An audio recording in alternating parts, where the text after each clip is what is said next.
Hey guys, it's Jason with the Board Game Mechanics, and today we're going to take a look at the first expansion for a game called Euphoria, and this expansion is called Euphoria. Ignorance is Bliss.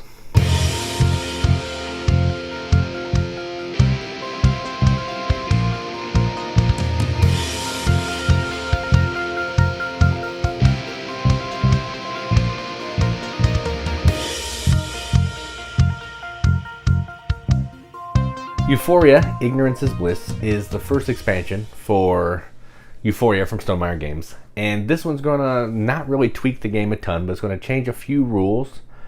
Going to change how the tunnels work a little bit by adding a sticker to the board. Based on player count, you're going to start further down. And it's going to give you an automa.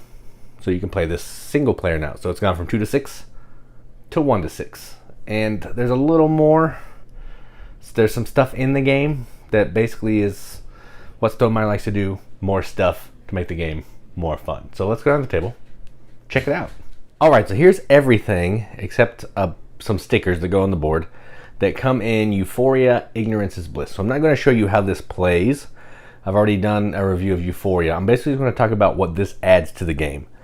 So first thing that's pretty important that I haven't even done yet, it adds an automa. So you can play this solo. You can play Euphoria solo now, which is pretty cool. It plays up to 6 players, so now you can play a solo, which is pretty neat. Next thing it adds is your own individual player board, where you can keep your stars, your commodities, and your resources, and your workers, and you can keep track of your own hearts and your own knowledge. So that's really cool. Not necessary, you can still do it on the board, but this will make the board maybe a little less cluttered and busy. So I like that. There's one for every color right here. The outlines are the player colors. So you can see all the colors here. Next thing, which I dig quite a bit, is the artifact market. So when you're playing with the expansion, because you cannot play with the expansion basically you either pick these market cards and these faction cards.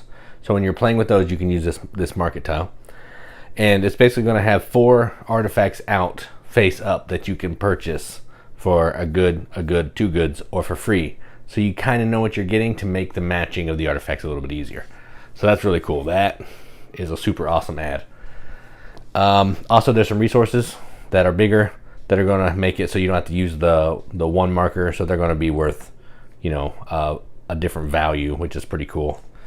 I'm not sure what they are. I think they're either 3 or 5. I think when I played, I did it as 3, but they're either 3 or 5. So either way, it's going to make it so you can have less of the little ones on your board, so you don't run out.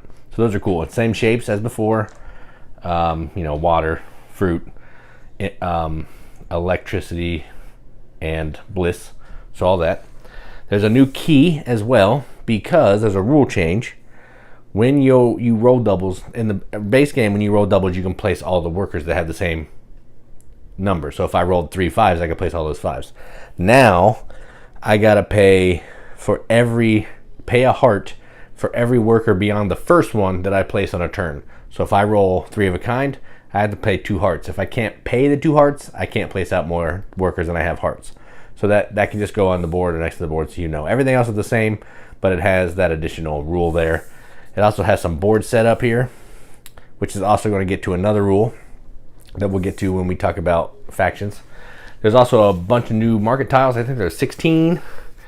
And when you're playing the game with these market tiles, you get rid of the other market tiles from the base game. So you're either going to use these or you're going to use the base game. And they're just more of the same kind of thing.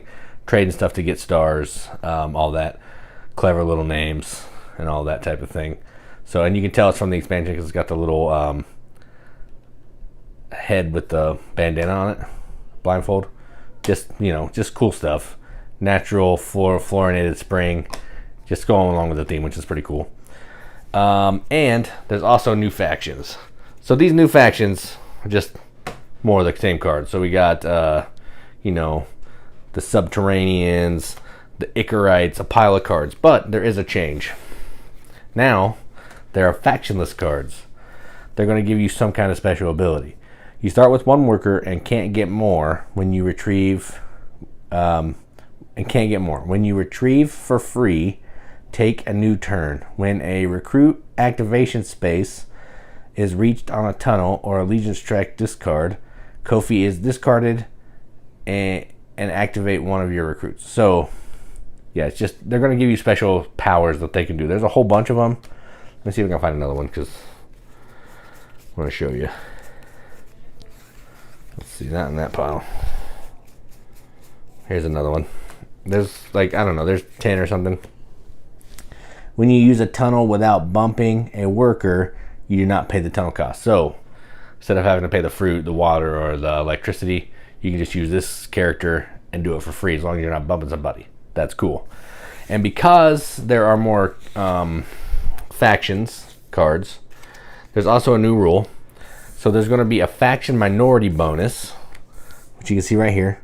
If your recruit is in the minority, gain 2 of any resource. So a commodity. So basically what that means is if 3 people have the Wastelanders and 2 people have the Subterraneans, or 1 person has a Subterranean and 1 person has an Icarite, the people who do not have the Wastelanders are going to get a starting goods bonus to help them in the game, because more people are going to be moving up that other track and they're not going to have that advantage. So they're going to get some resource advantage so they can do some stuff in the game. And that's effectively everything that comes in this. It's just going to add more stuff to an already amazing base game. And yeah, so let's go up the top, see what we think about it. All right, well, that was Euphoria, Ignorance is Bliss expansion.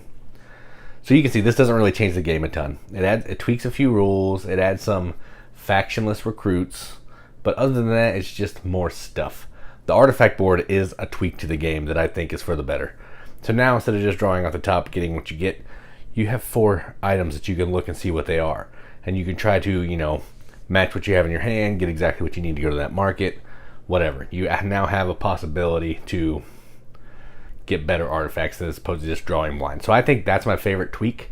I also really like the player board because your own player board always cleans up the space a little bit, and it can get kind of junked up when everybody has their knowledge tokens and their hearts up on the board. It gets a little funky, but yeah. So the one thing that you got to remember is when you're playing with the expansion, you use the expansion markets and the expansion recruits. You can't mix them all together and do that because it's going to unbalance the game. So you got to make sure you do that. Now, I don't have too much to say about this. Same component quality, same art as Euphoria, so it's all consistent. And if you like the game, you're going to continue to like the game. If you don't like the game, probably not going to change because it doesn't add any new mechanisms that could draw you in. So yeah, I dig it. I like Euphoria quite a bit. Just did a review for it not that long ago. There'll be a link in this video. You can go check that out. The rating, this isn't going to change the rating. It's just going to make me want to play it more because now I have a cool player board, better artifacts, and a better artifact board, and way more recruits to play with. 2 sets of markets, just super cool. So that is Euphoria, Ignorance is Bliss from Stonemaier Games. I'm Jason with the Board Game Mechanics, and as always, keep gaming.